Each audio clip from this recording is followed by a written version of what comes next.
या अगोदर आपण बऱ्याच वेळा विखे पाटलांच्या स्टेजवरती दिसलो. नक्की काय काँग्रेसमध्ये प्रवेश केला आहे, काय कोणतं कारण आहे?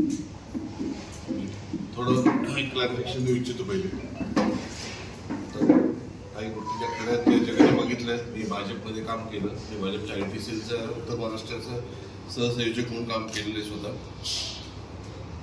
ते काम करत असताना विखे पाटील साहेबांशी संबंध आला. आमचे फार जुने संबंध आहेत, त्यांच्या आजोबांपासून संबंध आहेत. काम करत असताना वेळोवेळी अनुभव येत गेला की नात्याचं महत्त्व किंवा ते जे नातं ठेवायचा जो प्रयत्न होता तो फक्त एका बाजूने होत होता. त्याच्या आपण रेसिप्रोकेट म्हणतो, समोरच्या बाजूने त्या पद्धतीने मला कधी प्रतिसाद नाही मिळाला. चुकीच्या वर्तणूक करणाऱ्यांना जास्ती प्रोत्साहन मिळत गेलं. त्यांनी काही कृत्य केले ज्यांच्यामुळे आमच्या घराचं नाव फार ऐरणीवरती आलं होतं. प्रशासनाकडनं मला खूप वेळा तक्रारी आल्या, या पद्धतीचं वागणं होतं आणि याच्यात तुमचा सहभाग आहे का. वेळोवेळी मी सांगत गेलो की याच्यात माझा काही संबंध नाहीये. उलट हाही समज झाला की एक मारतोय आणि एक कुरवाळतोय. त्या पद्धतीने माझ्यावरती आरोप पण झाला काही वेळा, किंवा तुम्ही कुरवायची भूमिका घेता, तुमचे बंधू मारायची भूमिका घेतात.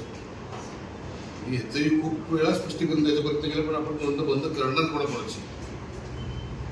हे सगळं झाल्यामुळे मला एक दिवशी निर्णय घ्यावा लागला आणि मला शेवटी काम करायचंय. आमदारकी हा विषय नव्हता.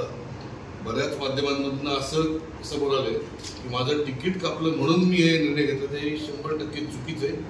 मला कुणीही दाखवं की मी एक तिकीट पाहिजे म्हणून मी एक स्टेटमेंट केलं की विखे साहेबांना कधी मेसेज केलाय, फॉर दॅट मॅटर पक्षात कोणाला मी मेसेज केलाय किंवा कोणाला भेटलोय, 100% चुकीचं आहे. मला माहिती मी इथं माझं येणं थोडं कमी होतं, त्यामुळे मी इथं मागायचं काही मला अधिकार नव्हता. काम केलं तर त्याला मिळेल हेही मला 100% बोललो. आणि खताळ परिवारांशिवाय तुम्ही तिकीट देता, तर मला आमची एक इच्छा होती की बाबा एकदा विचारलं, तुम्हाला फक्त नाव पाहिजे का तुम्हाला ते पूर्ण वलय पाहिजे. आणि मग नाव घेऊन त्या वलयाचा वापर करणं हे किती योग्य आहे. शेवटी मला हेच म्हणावं लागेल की त्याच्या पक्षात गेले, त्या पक्षाबद्दलची ओरड आहे ती खरी असं वाटायला लागलं आता मला. नाव चोरायचं प्रकार इथे आज संगमनेरमध्ये झालेला आहे. मग नक्की तुम्ही अमोल खताळ यांना कंटाळून काँग्रेसमध्ये प्रवेश केलाय की विखे यांच्या नाराजीमुळे केलाय? त्यांना कंटाळण्यात काही महत्त्वाचा विषय नाही आहे, पण या पद्धतीने जे लोक वागवत होते किंवा ज्या पद्धतीचा एक सपोर्ट दिला जात होता आणि खताळ हे नाव त्याचं जे मलिन होत होतं, विजय खताळची जी संस्कृती आहे ती त्याचं पूर्ण दिशा बदलायचा जो प्रयत्न चालू होता ते मला सहन नाही झालं. आणि त्या कारणाने मी हा निर्णय घेतला.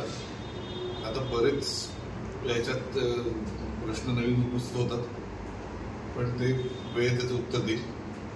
बघू आपण.